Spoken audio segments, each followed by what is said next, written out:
Every cloud has a silver lining. The winter season has gone, and the engines had little work to do at this time. The Fat Control had to make some changes. Percy was sent to work at the yards, while James was told to do some goods work. Trucks! Why do I have to pull trucks? Come on, James. You know there's not much passengers at this time. Come on, let's go. Fine. The spider did. The engines continued on to their normal work, but not well for all some. Nia and Rebecca, unfortunately, were struggling at this time. They never had a rebuild, nor they didn't have a repaint since they come to the island. Instead, they would be immediately put into work once they arrived on Sodor. They were desperate in need of one, but the Fat Control knew there's no time for that. While the engines were trying to keep Nia and Rebecca in bright spirits, Diesel, on the other hand, took a good chance of teasing them, and at the same time hating the two of them. You know, said Diesel, it's high time you should head back to your original homes, said Diesel. It's better for you guys there. Rubbish, said Emily.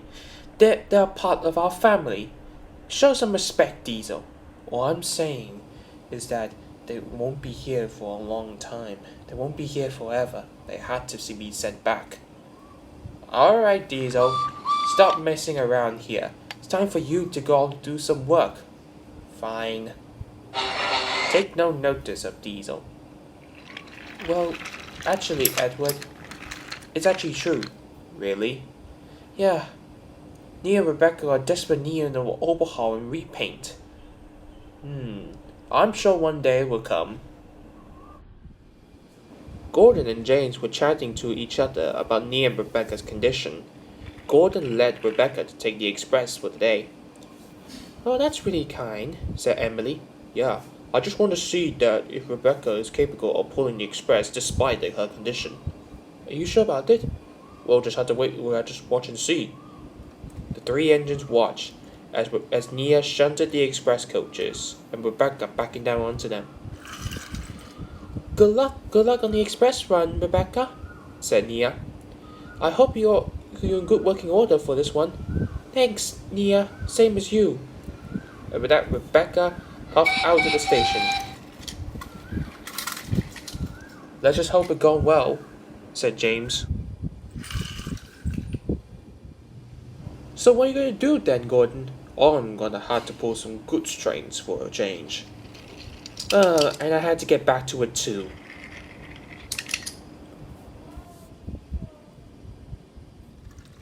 Rebecca returned to the sheds later in the day, and the engines were surprised that she wasn't happy. What happened? Said Henry. My tubes are leaking badly, you saw earlier. Yes, that's right. As you apply your brakes, you slip, and you overshot the platform. Yeah, it was quite embarrassing, even though I have a good run on for the first run and then for the return run. Diesel rose silently alongside. Well, it's about time you guys need to be sent to the works. The steamworks can't handle your kind of condition. It would be better you guys would be sent back to your respective homes to be mended. Who knows? One day that you won't be coming back here again. Nia and Rebecca felt upset. The other engines didn't trust Diesel. Don't listen to him. He's not telling the truth. You guys are part of the family. And you guys will always be a member of the Northwestern Railway.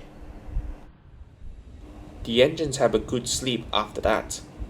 The next morning, all the engines had left for work except Rebecca. Diesel was there. He had just came to drop off the supplies. Rebecca looked at Diesel and pondered in her mind. What if he was right? She said. Don't listen to him, said his driver. You are still a working engine, and you'll always be a member of this railway. Besides, the Fat Control will know what to do. But as the crews were talking, Rebecca suddenly rolled out of the sheds. Driver, fireman, help? The crew members looked and were horrified to see Rebecca rolling out. Look out, Diesel! Cried Rebecca. Bang! Rebecca buffed into Diesel.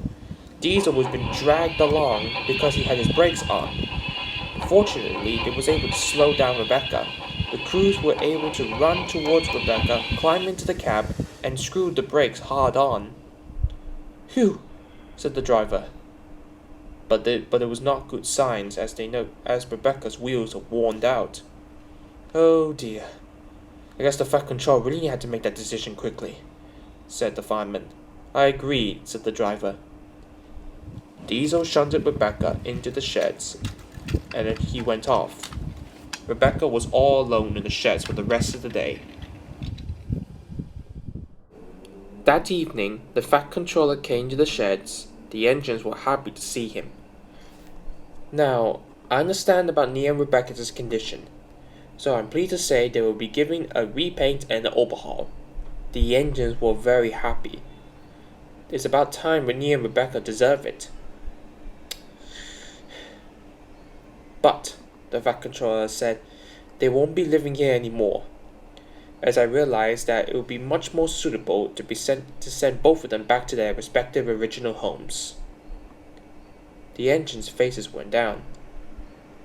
"That means we won't be able to see them again," said Percy. "Yes," said the Fat Controller. The engines were upset, mostly to Thomas, Percy, and Emily. Thank you, sir," said Rebecca. "We enjoy our time on the island, and, got to say, it would be glad to return to our original homes." "But Sodor would be a home away from home," said Thomas. "Yes, it's true," said Nia, "but I think it's better that our respective homes is our real home." "Oh, but maybe that we can come back again and visit." Mostly me," said Rebecca. The engines' faces brightened up a bit, but not much, especially when Henry took Nia and Rebecca away.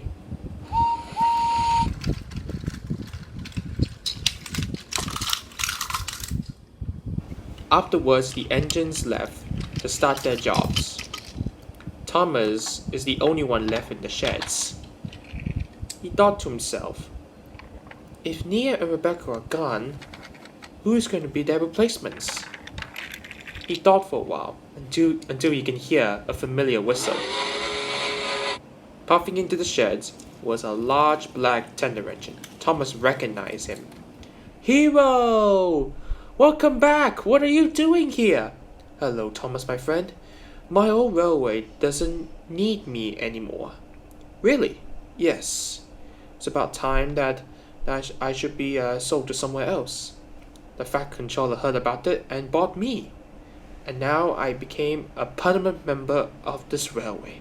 "Oh, that's great," said Thomas. "It's great to have you back after so long." "Yes, indeed it is, my friend. So, what do I miss?"